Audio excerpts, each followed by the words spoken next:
के बाद हुआ बवाल, अमित शाह हुए गुस्से से लाल, नफरती पत्थरबाजों पर गिरी गाज, अब चलेगा बुलडोजर। इधर अमित शाह ने दे दिया ऑर्डर, उधर बिहार पहुंच गई स्पेशल फोर्स। उपद्रवियों के दिन हुए पूरे, नीतीश कुमार देखते रह गए। अमित शाह के एक्शन से हिल गई नीतीश सरकार, विपक्ष हुआ धुआं धुआं। क्या अब इस्तीफा देकर बचना चाह रहे हैं नीतीश?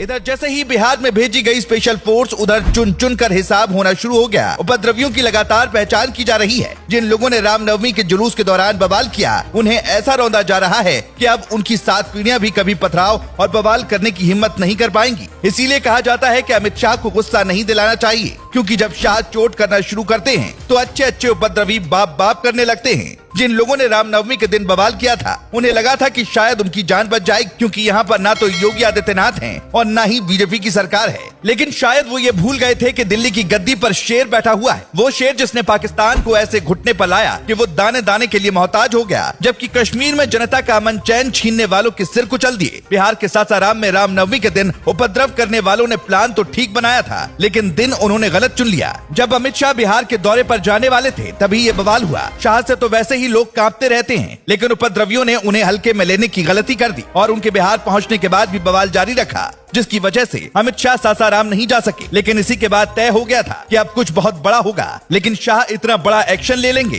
किसी ने सपने में भी नहीं सोचा होगा। तुरंत स्पेशल फोर्स भेज दी गई, जो अब उपद्रवियों को चुन चुन कर सबक सिखा रही है। लेकिन इसी बीच अब वहाँ जनता की मांग उत्तर प्रदेश के मुख्यमंत्री योगी आदित्यनाथ की बढ़ गई है। लोग कह रहे हैं कि अब हमें योगी के जैसा मुख्यमंत्री चाहिए, क्योंकि अगर बिहार में योगी मुख्यमंत्री होते तो अब तक आरोपियों के घरों पर बुलडोजर चल चुका होता और उपद्रव करने वाले खुद सरेंडर करने थाने पहुँच जाते। लेकिन वहाँ सरकार नीतीश कुमार की है। हालांकि मीडिया रिपोर्ट के मुताबिक बिहार पुलिस पूरी ताकत के साथ बवाल करने वाले लोगों पर एक्शन ले रही है, लेकिन रिपोर्ट लिखे जाने तक बिहार शरीफ में हिंसा रोकने के लिए इलाके में इंटरनेट सेवा पूरी तरह से बंद। साथ ही पुलिस ने लोगों से घरों में रहने की अपील। हालांकि इसी बीच वहां के पुलिस प्रमुख RS भट्टी ने कहा है कि बवाल करने वालों को किसी भी कीमत पर छोड़ा नहीं जाएगा। मिली जानकारी के मुताबिक स्पेशल फोर्स के पहुंचने के बाद उपद्रवी शांत और अब इलाके में शांति है। हालांकि सासाराम से लोगों के पलायन की खबरें सामने आ रही थी, जिसे बिहार पुलिस ने गलत बताया है। बता दें कि सासाराम में रामनवमी के मौके पर हिंसा और पत्थरबाजी हुई थी। यहीं पर रविवार यानी 2 अप्रैल को गृह मंत्री अमित शाह की सभा होनी थी, जिसे रद्द कर दिया गया। जिसके बाद बीजेपी ने आरोप लगाया है कि अमित शाह की रैली के डर से यहां धारा 144 लगाई गई है।